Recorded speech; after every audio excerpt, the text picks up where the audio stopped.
ஜெப வீரன். பல ஆண்டுகளுக்கு முன்பு இரண்டு தேசங்களுக்கு இடையிலே போர் நடந்து கொண்டு இருந்தது. ஒரு தேசத்தை சேர்ந்த ஒரு போர் சேவகன் கிறிஸ்தவன். அவனுக்கு தினமும் ஜெபிக்கின்ற பழக்கம். யுத்தத்தின் நடுவிலும் சற்று இடைவேளை கிடைத்தால் உடனே தனியாக சென்று தேவனிடம் ஜெபிப்பான். ஒரு நாள் அதிகாலையிலே தன் தேசத்தின் எல்லையில் சென்று முழங்கால் படியிட்டு ஜெபித்துக் கொண்டு இருந்தான். இதை கவனித்த எதிரியின் தேசத்து ஒரு போர் சேவகன் மெதுவாக அவன் அருகே வந்து அவன் ஜெபத்தை கேட்டுக்கொண்டு இருந்தான். சில நிமிடத்தில் ஜெபிக்கின்ற போர் சேவகன் உடைய தேசத்தை சேர்ந்த ஒரு போர் சேவகன் இதை சற்று தூரத்தில் இருந்து கவனித்து, ஜெபித்துக் கொண்டிருக்கின்றவன் தன் தேசத்தின் ரகசியங்களையும் போர் திட்டங்களையும் எதிரிக்கு சொல்லிக் கொண்டு இருக்கிறான் என்று நினைத்து உடனே தன் மேல் அதிகாரிக்கு புகார் கொடுத்தான். அந்த அதிகாரியோ மிகவும் கடினமான முரட்டு மனிதன். தவறு செய்தால் உடனே ஷூட் பண்ணி கொன்று விடுவான். அதிகாரி உடனே அவனை பிடித்து கொண்டு வரும்படியாக கட்டளையிட்டு அவன் பிடித்து வந்தவுடன் விசாரித்தான்.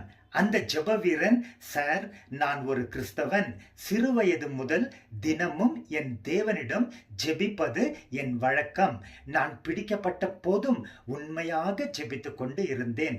எதிரி அருகே வந்தது நான் கவனிக்கவில்லை என்று தாழ்மையாக பதில் அளித்தான்.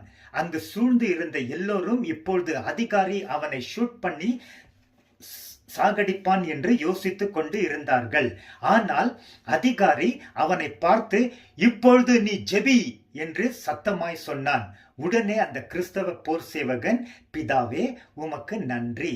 நான் உம்மிடம் ஜெபித்துக் கொண்டு இருந்தபோது இப்படியாய் சந்தேகப்பட்டு பிடிபட்டிருக்கிறேன். உமக்கு உண்மை தெரியும்.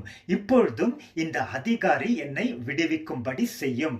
ஒருவேளை நான் மரிக்க வேண்டும் என்றாலும் உம் சித்தமே நிறைவேறட்டும். நன்றி அப்பா, ஆமேன் என்று ஜெபித்தார். அதிகாரி அவனை பார்த்து, நீ போகலாம், உனக்கு தண்டனை இல்லை என்றான்.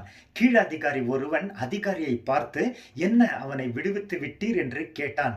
அதற்கு அந்த மேல் அதிகாரி, இவன் உண்மையாக ஜெப வீரன்.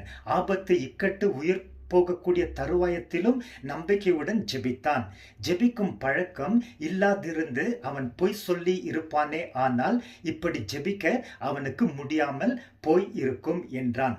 பிரியமானவரே, நாமும் ஜெப வீரர்களாய் வாழ்வோம்.